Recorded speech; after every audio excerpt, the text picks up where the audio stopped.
Bienvenidos al Museo Sumaya Fundación Carlos Slim. Soy el padre Arturo Alcántara Arcos de la diócesis de Aversa en Italia, donde pertenezco a la comunidad diocesana de la Piccola Casetta di Nazareth. En esta ocasión, deseo presentarles como parte de la serie intitulada Escenas del Via Crucis bíblico en las colecciones del Museo Sumaya, una obra que se refiere al tema de la sexta estación del Via Crucis bíblico, o sea, Jesús es flagelado y coronado de espinas. La obra que consideraremos tiene el título de Ecce Homo y fue realizada por Bartolomé Esteban Murillo alrededor del año 1670. Les invito a que podamos considerar más de cerca esta obra, el contexto histórico y religioso en la que surgió y, sobre todo, a que nos podamos acercar más al rico contenido teológico que esta pintura nos presenta a partir del paso del Evangelio que la ha inspirado.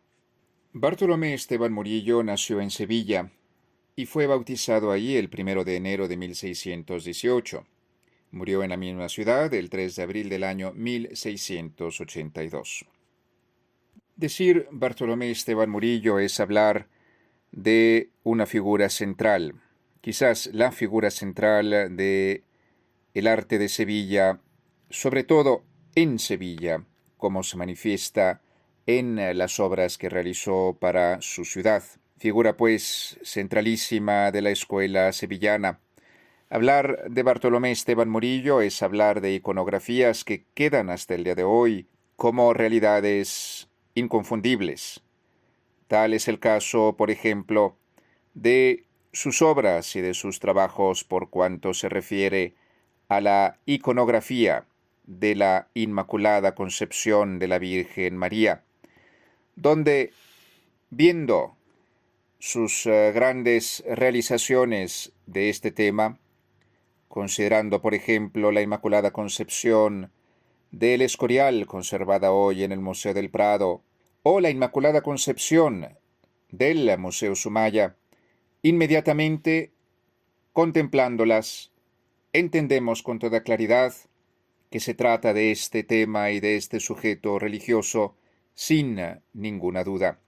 Pero ciertamente la obra de Murillo, incluso en el ámbito religioso, no se limita a ello, sino que se presenta en otros campos, por ejemplo, en sus maravillosas, quizás únicas representaciones de la infancia de Jesús, ya sea casi como del retrato de un niño, si bien totalmente especial, ya sea sobre todo en el ámbito de la familia de Jesús, la familia de Nazaret, esto es.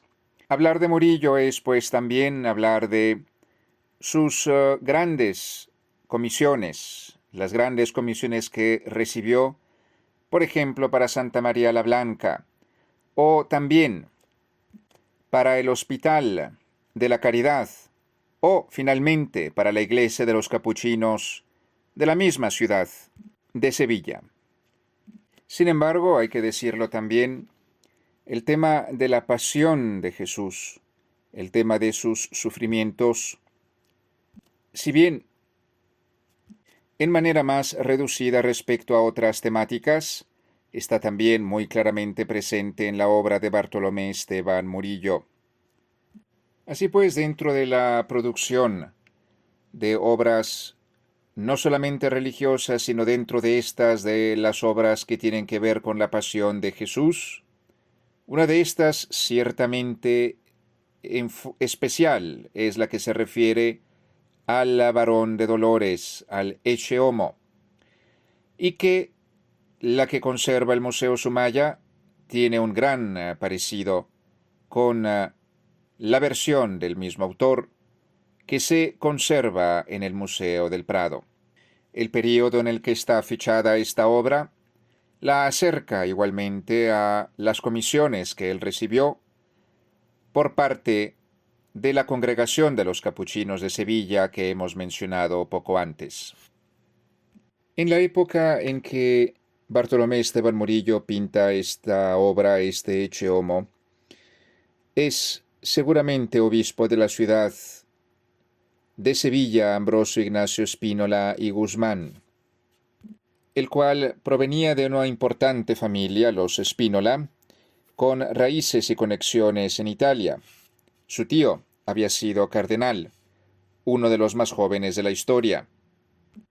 En todo caso, Murillo trabaja en la ciudad hispalense con la presencia de este obispo, Ambrosio Ignacio Spínola, como hemos dicho, en el tiempo en el que este Ecce Homo es pintado. Y se trata, pues, de una persona que será obispo de Sevilla por cerca de 15 años, desde 1669 hasta 1684. Hombre de piedad, hombre dadivoso en su ayuda a los demás, y precisamente durante su tiempo tuvo lugar la fundación de la sede definitiva de el lugar para los sacerdotes necesitados, la Casa de Venerables Sacerdotes, para la cual el mismo Murillo pintará una de las Inmaculadas más famosas en absoluto, precisamente llamada así, la Inmaculada de los Venerables, por este particular edificio al que hacemos mención. Lo que vemos ante nuestros ojos es la imagen de Jesús que sufre. Ecce Homo es una de las maneras en que muchas pinturas con este mismo tema, Jesús que sufre, coronado de espinas, revestido de un manto de burla, y habiendo ya sido flagelado, y recibe este nombre por las palabras pronunciadas por Poncio Pilato, traducidas, esto es, al latín del griego en el que el Evangelio fue escrito, cuando presenta a Jesús así, flagelado, revestido de este manto y coronado de espinas, con estas palabras, pues, ecce homo, que se puede traducir también como he aquí al hombre. Mientras, por una parte, debemos decir, la flagelación era una parte no rara en el caso de la condenación a muerte de una persona. En el caso de Jesús nuestro Señor hay algo específico que tenemos que agregar, y es que Pilato, siendo romano, conociendo el derecho romano, esto es, las bases que tiempo después, siglos después, serían codificadas por Justiniano y que son todavía la base de los estudios jurídicos en tantas partes del mundo hasta el día de hoy. Y bien, teniendo a la base el derecho romano, esto es, la práctica jurídica romana, Pilato se da cuenta con claridad de que Jesús no merece ser condenado a muerte, por lo cual, habiéndosele con todo presentado, con tanta insistencia, para que muriera por algunos miembros del Sanedrín, y viendo la multitud enardecida, decide entonces hacer un cambio, una conmutación de la pena. No condenarlo a muerte, sino condenarlo a la flagelación. Y sin embargo, hay que agregar aquí una cosa. La flagelación como castigo en el Imperio Romano no tenía límite, quedaba al arbitrio de los soldados que realizaban tal tortura. La consecuencia de todo ello es que en algunas ocasiones los condenados a la flagelación o incluso los condenados a muerte, que eran flagelados frecuentemente antes de ser, por ejemplo, en este caso, llevados al lugar de la crucifixión para debilitarlos en su camino, eran flagelados antes, con mucha frecuencia, y bien, sucedía en muchísimos casos que estos morían precisamente durante la flagelación, no habiendo un límite para este tipo de tortura. Así pues, la condenación que Jesús recibe es la de ser flagelado. Y sin embargo, aquí se agrega algo más. Jesús nuestro Señor, aparte de esta condenación por parte del prefecto romano de Judea, Poncio Pilato, de ser flagelado, si bien injustamente también, recibe otro castigo, fuera del guión, fuera de lo escrito, y de lo ordenado por Pilato en este caso.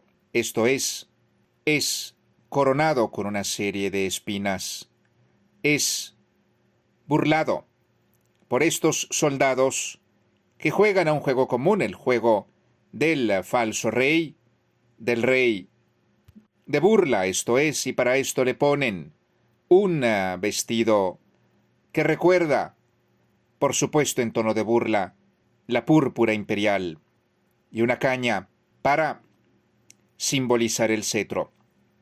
Así pues, Jesús comparte el destino de tantos condenados, no solamente injustamente, sino también, además, comparte esta doble injusticia. Por un lado, la injusticia inicial, la de Pilato que lo condena a la flagelación, y por otro lado, el abuso de aquellos que lo tenían prisionero. Es una suerte, pues, compartida la de Jesús con tantas injusticias en el mundo. Y sin embargo, Bartolomé Esteban Murillo coge casi como si fuera en una fotografía el dolor de Jesús. Y se puede ver la paciencia de Jesús. No dirige su mirada ni condenatoria, ni de confrontación contra aquellos que lo estaban torturando. Dirige su mirada lejos de ellos. Y de esta manera, en forma extraordinaria, ponemos nuestra mirada directamente nosotros sobre Jesús. Terminamos estas consideraciones con un pensamiento del gran escritor eclesiástico Orígenes, que vivió en el paso entre el siglo II y el siglo III, el cual dice que el manto color escarlata que Jesús utilizaba por voluntad de los soldados romanos y que aquí Bartolomé Esteban Murillo presenta con una maestría singular, con este nudo al centro, presentado en una manera verdaderamente única y realizado con gran probabilidad como un símbolo en su elegancia de la realeza de Cristo y fabricado, por cuanto al pigmento en este caso, con cochinilla mexicana. Y bien dice Orígenes, pues, que este manto escarlata con este color tan cercano al rojo representa el hecho de que Jesús ha asumido sobre sí toda la sangre derramada en el mundo. Cuántos dolores, cuántos sufrimientos y sobre todo cuánta sangre del alma derramada que Jesús ha asumido sobre sí. Mirando pues al varón de dolores, al ecce homo de Bartolomé Esteban Murillo y el manto escarlata, realizado con cochinilla mexicana, que, según Orígenes, nos abre la puerta a entender que nuestro sufrimiento, la sangre derramada por nuestra alma y la sangre derramada en el mundo, pueden tener un motivo y una razón si miramos a Cristo, y así seremos personas mejores. A conclusión de estas consideraciones sobre el tema de la sexta estación del Vía Crucis bíblico que se encuentra reflejada en la obra Ecce Homo de Bartolomé Esteban Murillo, no me queda otra cosa sino que agradecerles por su amable atención. Caminemos pues hacia la luz de la resurrección contemplando los sufrimientos de Jesús, padecidos para realizar la redención de la humanidad a través de las obras maestras del Museo Sumaya de la Ciudad de México. Muchas gracias de nuevo y hasta entonces.